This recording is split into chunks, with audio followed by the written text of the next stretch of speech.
Hello friends, welcome to Neha's cookbook Gujarati અને મારા કિચનમાં તમારા બધાનું સ્વાગત છે. આજે નેહાસ કુકબુક સાથે 2 મિલિયન એટલે કે 20 લાખ લોકો જોડાઈ ગયા છે અને તે મારા માટે ખૂબ જ મોટી વાત છે.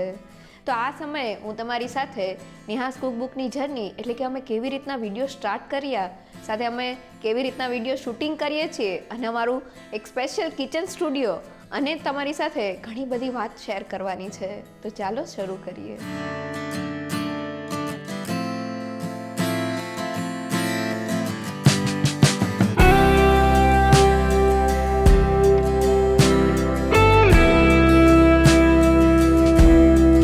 સૌથી પહેલાં નેહાસ કુકબુકની જર્ની તમારી સાથે શેર કરવા માંગુ છું.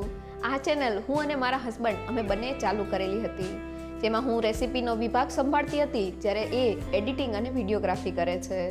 23 સપ્ટેમ્બર 2019માં અમે પહેલો વિડીયો આ ચેનલમાં અપલોડ કરેલો હતો અને શરૂઆતમાં અમારી પાસે કોઈ પણ આ રીતનો કિચન સ્ટુડિયો નહોતો. એટલે રસોડાની નીચે એક સેલરનો ભાગ છે, જેમાં અમે 2 લાઇટ અને ફક્ત એક કેમેરા સાથે શરૂઆત કરેલી હતી. તો સેલરમાં અમે ઘણા બધા વિડીયો શૂટ કરેલા છે. જૂના વિડીયોમાં જે તમને બ્લેક ટેબલ દેખાય છે તેની ઉપર અમે 700થી વધુ રેસીપી શૂટ કરેલી છે. સેલરનો વિભાગ એવો હતો કે જે ખૂબ જ નાનો હતો અને તેમાં કોઈ પણ જાતની બહારની લાઇટ નહોતી આવતી, એટલે અમે ઇન્ડોર લાઇટ સાથે એકદમ સારી રીતે શૂટ કરી શકતા.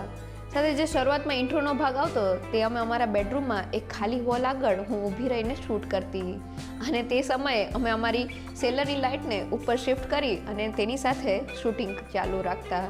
નેહાસ કુકબુકની જર્નીમાં અમારી સાથે કોઈ પણ ટીમ નહોતી, પણ અમારું ફેમિલી જ અમારું બેકબોન હતું અને આ ફેમિલી મેમ્બર્સના સપોર્ટથી જ અમે ઘણું બધું કામ કરી શકતા.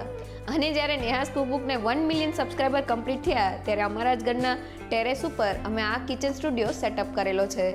આ એક કોઈ સેટ નથી, પણ એક વર્કિંગ કિચન જ છે, જેમાં અમે એવી રીતના પ્લાન કરેલું છે કે અમે કુકિંગ પણ કરી શકીએ અને તેની સાથે તેનું શૂટ પણ કરી શકીએ. તો હવે ચાલો તમને મારા કિચનની ટૂર કરાવી દો. તો કિચન ટૂરની શરૂઆત સૌથી પહેલાં આ કોર્નરથી કરીએ. તો મેં અહીંયા ફ્રીઝ રાખેલું છે અને ફ્રીઝની એક્ઝેક્ટ બાજુમાં જ મેં આ રીતનું માટલું રાખેલું છે. વિડીયોના કમેન્ટમાં ઘણી બધી વાર પૂછતા હોઈએ છે કે તમે આ માટલું ક્યાંથી લીધેલું છે. તો અમે બેઝિકલી રાજકોટથી છીએ અને લોકલ શોપમાંથી જ મેં આ માટલાની ખરીદી કરેલી છે. તમે ઓનલાઈન પણ તપાસ કરી શકો છો. અને તેની બાજુમાં જ મેં આ રીતના ચોપિંગ બોર્ડ્સ રાખેલા છે. મને બેઝિકલી ચોપિંગ બોર્ડ્સનો બહુ જ શોખ છે, એટલે હું ઓનલાઈન અથવા તો લોકલ માર્કેટમાંથી ચોપિંગ બોર્ડ્સની ખરીદી કરતી હોઉં છું. અને તેની ઉપર જ મેં આ રીતના સ્પાઇસીસ રાખેલા છે અને સ્પાઇસીસની ઉપર જ મેં આ રીતના બધી દાલ અને રાઈસને સ્ટોર કરેલા છે. આ બધી જ વસ્તુઓ અમે રેસિપીઝમાં યુઝ કરતા હોઈએ છીએ અને તે રીતને એને ગોઠવેલી છે કે એકદમ હેન્ડી હોય અને ફટાફટ લઈ શકાય. અને તેની બાજુમાં જ અમે આ રીતનું એક OTG ઓવન લીધેલું છે અને આ ઓવનમાં અમે જનરલી બેકિંગ રિલેટેડ રેસિપીઝને શૂટ કરતા હોઈએ છીએ. નીચે આ રીતના સ્ટોરેજ ખાના છે, જેમાં રેસિપી રિલેટેડ વસ્તુઓને અમે અહીંયા સ્ટોર કરતા હોઈએ છીએ. અને તેની બાજુમાં જ મેં વાસણ માટેનું આ રીતનું એક ઓપન સ્ટોરેજ રાખેલું છે. શૂટિંગમાં આ રીતનું ઓપન સ્ટોરેજ હોય તો વાસણ લેવા ખૂબ જ ઇઝી પડે છે. ઉપરની બાજુએ મેં મારી કઢાઈ રાખેલી છે, જેનો ઉપયોગ હું શાકની રેસિપીમાં અને રેગ્યુલરમાં કરતી હોઉં છું. સાથે નીચે મેં થોડા કાચના વાસણ અને સિરામિકના વાસણ રાખેલા છે. મને સિરામિકના વાસણનો ખૂબ જ શોખ છે, એટલે હું લોકલ માર્કેટ કે પછી ઓનલાઈન તેને લેતી હોઉં છું. સાથે નીચેની બાજુએ અમે આ રીતના સ્ટીલના વાસણ રાખેલા છે. આ વાસણનો ઉપયોગ અમે રેસિપીઝના શૂટમાં અને ફોટોઝમાં કરતા હોઈએ છીએ. ફોટોઝમાં સ્ટીલના વાસણથી એકદમ સરસ લુક આવે છે. અને નીચેની બાજુએ મેં મારા થોડા કુકર્સ રાખેલા છે. જનરલી કુકર્સની રેસિપીઝમાં અને રૂટીનમાં પણ હું આ કુકરને વાપરતી હોઉં છું. અને બાજુમાં મેં થોડા મિક્સર જાર રાખેલા છે, જેનો ઉપયોગ પણ હું રેસિપી માટે કરતી હોઉં છું. અને તેની બાજુમાં મારું આ પર્સનલ ફેવરેટ એર ફ્રાયર છે. આ મારા પર્સનલ યુઝ માટે હું આમાં રેસિપીઝ બનાવતી હોઉં છું અને મારી ડોટરને બહુ ભાવે છે, એટલે હું એને પણ બનાવી દેતી હોઉં છું. ભગવાનનું મંદિર છે. અમે શૂટિંગની શરૂઆતમાં જ ભગવાનને પ્રાર્થના કરી અને દીવાબત્તી કરીને પછી શૂટિંગ સ્ટાર્ટ કરીએ છીએ. નીચેની બાજુએ અમારું કેમેરાનું ખાનું છે, જેમાં અમે જુદા જુદા લેન્સ અને કેમેરા રાખેલા છે. અત્યારે અમે ટોટલ 3 કેમેરાથી શૂટિંગ કરીએ છીએ, જે બધા જ અમે કેનનના લીધેલા છે. અને તેની બાજુમાં અમે આ રીતનો એક સોફો રાખેલો છે. એક વિડીયોને શૂટ કરતાં અમારે જનરલી 5 થી 6 કલાકનો સમય લાગે છે. એ સમય દરમિયાન મારે થોડો રેસ્ટ કરવો હોય તો હું અહીંયા રેસ્ટ કરતી હોઉં છું. અને બાજુમાં જ મેં મારા યુટ્યુબના સીલ રાખેલા છે, જે મારા અહીંયા હેંગ કરાવવાના છે, પણ સમય ન મળતા તે હેંગ નથી થઈ શક્યા.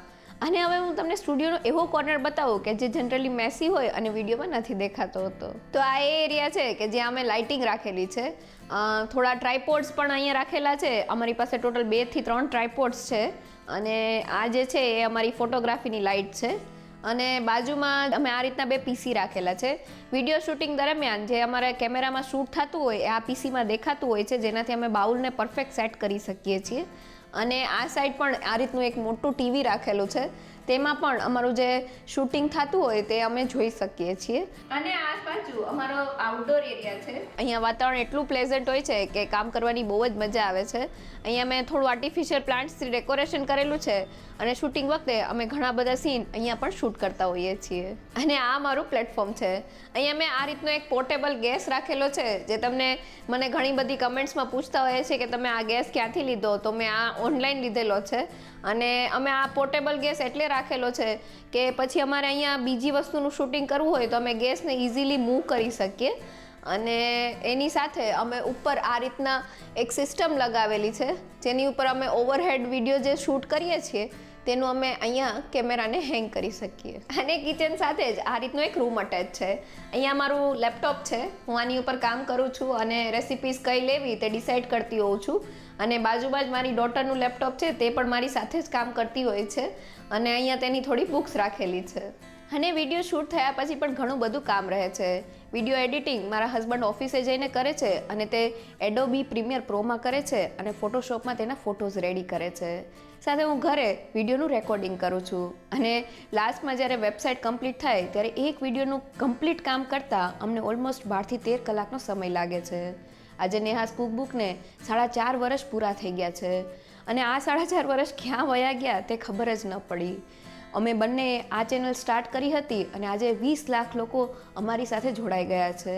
તમારા લોકોનો પ્રેમ અને વિશ્વાસથી જ આજે અમે આ ડ્રીમ સ્ટુડિયો બનાવી શક્યા છીએ અને તમારા સુધી વધુને વધુ સારા વિડીયો પહોંચાડી શકીએ છીએ. જ્યારે તમારી કમેન્ટ્સ આવે છે કે અમે તમારી રેસીપી ટ્રાય કરી અને બહુ જ સરસ બની, કે પછી ઘણીવાર કમેન્ટ આવે છે કે નેહાબેન જોતાં જ ખાવાનું મન થઈ જાય છે, આ બધી કમેન્ટ જ્યારે અમે વાંચીએ છીએ ત્યારે અમારો જુસ્સો વધતો જાય છે. અમે હજી વધુ મહેનત કરશું અને તમારા સુધી વધુ સારી રેસીપી પહોંચાડશું. So congratulations to all of you and thank you for your support.